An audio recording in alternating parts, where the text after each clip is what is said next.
कहानी की शुरुआत एक भयानक तूफान से जूझते हुए प्लेन से होती है, जहां हमारा मेन कैरेक्टर, जिसका नाम चक था, वह शांति से बैठकर टॉयलेट कर रहा था कि तभी अचानक प्लेन का प्रेशर घटने लगा, जिससे टॉयलेट का दरवाजा खुल गया और कार्गो में आग लगकर एक खतरनाक विस्फोट हो गया। पायलट ने चक को सीट पर बिठाया क्योंकि समुद्र में इमरजेंसी लैंडिंग करनी थी। पायलट ने लाइफ राफ्ट देकर बेल्ट बांधने को कहा। प्लेन तेजी से नीचे गिरने लगा। अब प्लेन समुद्र से लगभग 3000 मीटर दूर था। तभी चक को पता चला कि उसकी गर्लफ्रेंड की दी हुई पॉकेट वॉच गिर गई है। पायलट ने लाइफ जैकेट पहनने को कहा, पर वह दाईं ओर थी। पॉकेट वॉच की वजह से जैक ने अपनी सीट बेल्ट खोल दी और लड़खड़ाते हुए उसे उठाने चला गया। लेकिन वॉच उठाते ही जैसे ही वह जैकेट लेने की कोशिश करने लगा, तभी प्लेन का एंगल बदलने के कारण वह हिल भी नहीं पाया। पायलट ने देखा कि वह अपनी सीट पर नहीं था, इसलिए उसने अपनी सेफ्टी बेल्ट खोल दी। तेज झटकों से पायलट बुरी तरह घायल हो गया। पायलट ने प्लेन को समुद्र की सतह पर धीमी गति से टच कराया, लेकिन गलत लैंडिंग से पानी केबिन में भर गया। सेफ्टी बेल्ट न बंधे होने की वजह से चक की जान बच गई। तभी अचानक प्लेन का ऊपरी हिस्सा फट पड़ा और समुद्र का पानी प्लेन के अंदर भरने लगा। लेकिन किस्मत से चक के हाथ में इन्फ्लेटेबल राफ्ट था, पर जैसे ही उसने उसे खोला, तभी अचानक राफ्ट से जुड़ा हुआ हिस्सा प्लेन में फंस गया। डूबता हुआ एरोप्लेन चक को राफ्ट के साथ नीचे खींचने लगा, पर चक की किस्मत अच्छी थी क्योंकि राफ्ट से जुड़ी हुई रस्सी अचानक टूट गई और इस तरह लाइफ राफ्ट ने उसे खींचते हुए मौत के मुंह से बाहर निकाल लिया। आखिरकार चक सही सलामत समुद्र की सतह तक पहुंच गया। उसने अपनी पूरी ताकत लगाकर राफ्ट पर चढ़ने की कोशिश की और मरते दम तक राफ्ट के किनारे को कसकर पकड़े रहा, लेकिन वह धीरे धीरे उस इंजन की ओर बहने लगा जो अभी भी चल रहा था। पीछे खतरा देखकर उसने तुरंत आंखें बंद कर ली। तभी इंजन में आग लग गई और विस्फोट की लहर ने उसे उछालकर फिर से समुद्र में गिरा दिया। पूरा प्लेन एक जोरदार ब्लास्ट के साथ धीरे धीरे समुद्र में डूब गया, लेकिन खतरा अभी टला नहीं था। चक को न केवल समुद्र की तेज आंधी तूफान का सामना करना पड़ा, बल्कि एक के बाद एक उठती विशाल लहरों को भी झेलना पड़ा। वह बस लाइफ राफ्ट की रस्सी को कसकर पकड़े रहा। इसी तरह पता नहीं कितनी देर बीत गई और अचानक लाइफ राफ्ट की हवा निकल गई। तेज चट्टानों ने उसे फाड़ दिया। इसका मतलब था कि वह आखिरकार किनारे पर पहुंच गया था। वो अपनी आखिरी ताकत जुटाकर लाइफ राफ्ट को घसीटते हुए किनारे तक लाया। अगली सुबह जब धूप उसके चेहरे पर पड़ी, तब उसे महसूस हुआ कि वह जिंदा है और छोटे से आइलैंड पर बहकर आ गया है। लेकिन मौत के मुंह से बच निकलने के बाद भी उसे कोई राहत नहीं मिली, क्योंकि वह नहीं जानता था कि इस अनजान जगह पर उसे कौन कौन सी खतरनाक चीजों का सामना करना पड़ेगा। वह चलते चलते प्लेन से बिखरी हुई चीजें उठाता गया और आइलैंड के अंदर अपने ही जैसे लोगों की खोज शुरू कर दी। लेकिन जब उसने चारों ओर नजर डाली, तो उसका स्वागत केवल कभी खत्म न होने वाले सन्नाटे ने किया। इससे यह साफ था कि वो एक ऐसे आइलैंड पर फंस चुका था जो दुनिया के नक्शे पर भी नहीं था। कोई है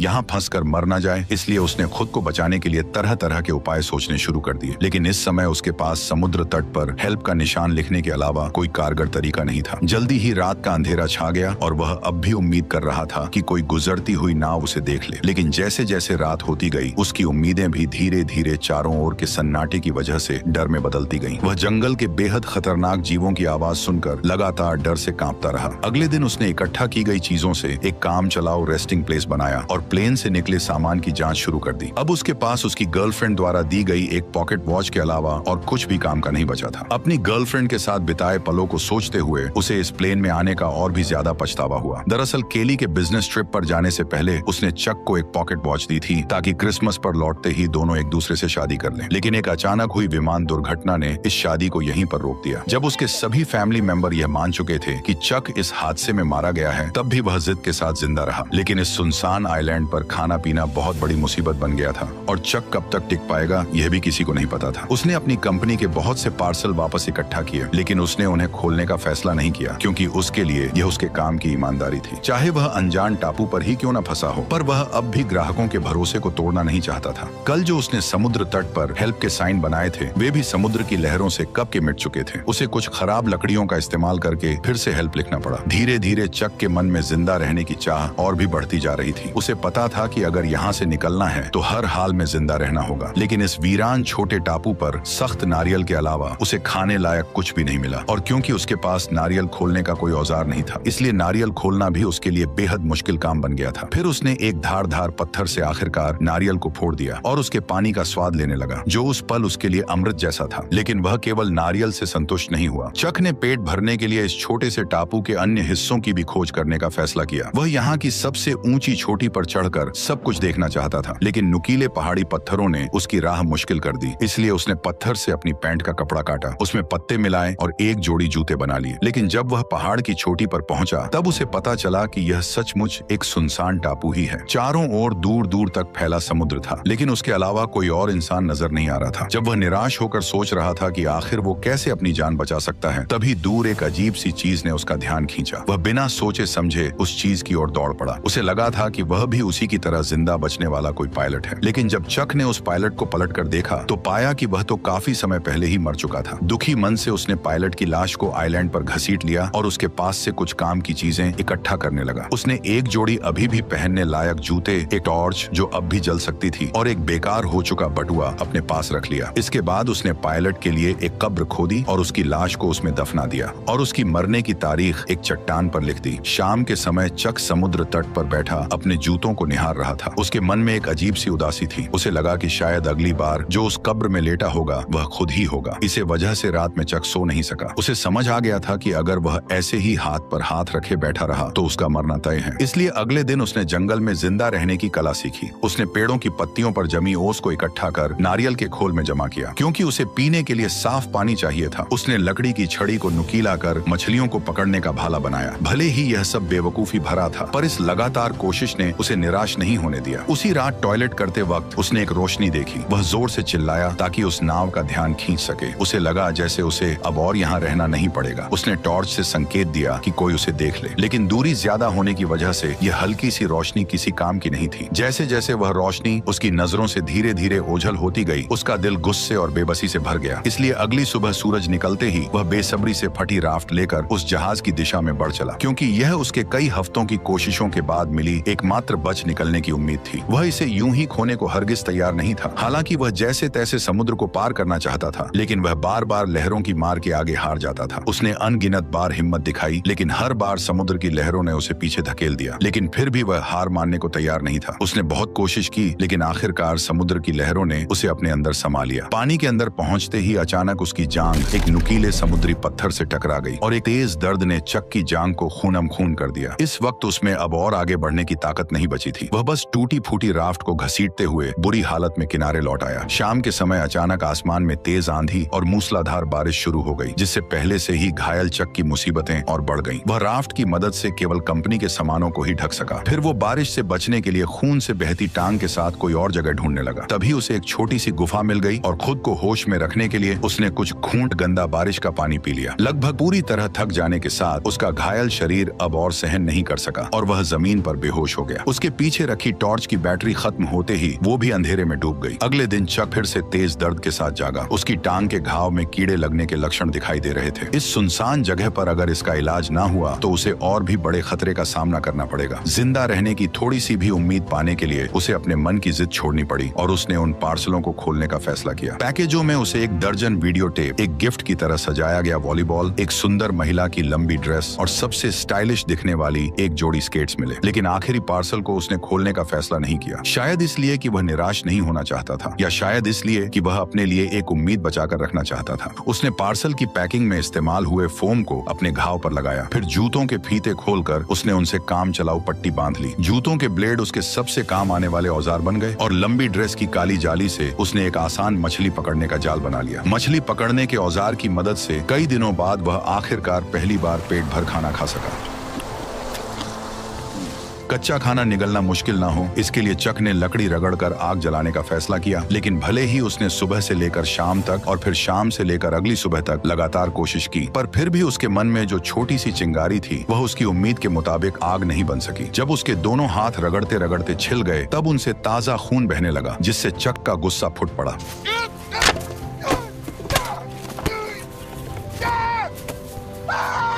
आइलैंड की मुश्किल जिंदगी और पुरानी चोटों ने उसे पूरी तरह तोड़ दिया था। चक ने किनारे बैठकर अपने घावों को पानी से साफ किया और तेज दर्द ने उसे परेशानी का एहसास फिर से करा दिया। अब उसके लिए जिंदा रहना एक ऐसा सवाल था जिससे वह भाग नहीं सकता था। अभी अभी गुस्से में फेंकी गई वॉलीबॉल उसके पैरों के पास पड़ी थी, जिस पर उसकी ताजा लाल हथेली की छाप बहुत ही चमकदार दिख रही थी। तभी उसके दिमाग में एक अजीब ख्याल आया। उसने अपनी लार से हथेली के निशान पर 2 आंखें और ऊपर हल्की सी मुस्कान बना दी। अब वह वॉलीबॉल एक इंसान के चेहरे जैसी लगने लगी। लगी थी। शायद बहुत ज्यादा अकेले रहने के कारण उसने तय किया कि वो इस चेहरे को अपना दोस्त बना लेगा। उसने वॉलीबॉल का नाम विल्सन रखा और उसे अपने पास रख लिया ताकि वह उसकी जिंदगी में उसका साथ दे सके। यह दृश्य थोड़ा अजीब जरूर था, लेकिन कम से कम उसे अकेला होना महसूस नहीं हुआ। विल्सन की निगरानी में चक को जैसे फिर से पूरी ताकत मिल गई। जैसे जैसे वह तेजी से लकड़ी को घिसता गया, लकड़ी के टुकड़ों के बीच सचमुच चिंगारी निकल आई।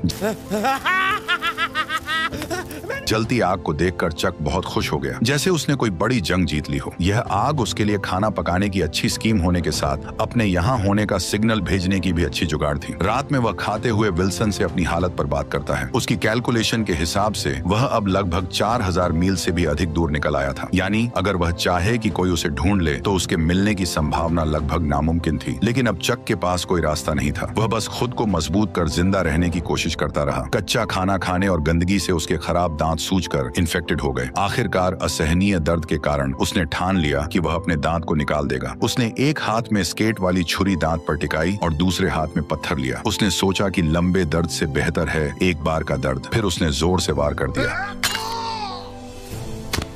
जंगल में जिंदा रहने में एक्सपर्ट होने के बाद भी उसकी आंखों में अब वह चमक नहीं रही थी। 4 सालों के अंदर चक अब एक जंगली आदमी बन गया था। हालांकि मछली पकड़ने में माहिर होने से उसे मांस की कमी नहीं थी, लेकिन उसकी आंखों में पहले जैसी जीने की गुंजाइश गायब हो चुकी थी। अब वह बच निकलने की कोई उम्मीद नहीं रखता था और हर दिन का जिंदा रहना बस उसकी अकेलेपन का एक और दिन था। पर कुछ समय बाद उसे चट्टान के किनारे से एक टिन का टुकड़ा मिला और वो उसे समुद्र तट पर ले आया। लेकिन जैसे ही समुद्री हवा ने उस टिन के टुकड़े को गिरा दिया, तभी अचानक उसके दिमाग एक आइडिया में आया। अगर वह इसका इस्तेमाल समुद्र की लहरों को चीरने के लिए कर सके तो शायद सच में उसके पास इस जगह से निकलने का मौका हो सकता है। यह आइडिया आते ही उसने एक पल और इंतजार नहीं किया। उसे इस सुनसान टापू पर से जल्द निकलना था। चक तुरंत हरकत में आ गया। सबसे पहले उसे एक नाव बनानी थी। उसने बहुत सारी टहनियां इकट्ठा की और उन्हें एक साथ रखा। फिर जंगली रस्सियों का इस्तेमाल किया और सबको एक साथ बांध दिया। यहाँ तक कि बेकार वीडियो टेप को भी रस्सी बना लिया। अब चक की मेंटल स्टेट बिगड़ने लगी थी। उसे लगने लगा कि विल्सन उसे देख रहा है और उसे जाने नहीं देना चाहता। इसी वजह से उस रात वह विल्सन से झगड़ पड़ा। मैं अपनी पूरी जिंदगी तुमसे बात नहीं कर सकता। सुना तुमने? 2 टके के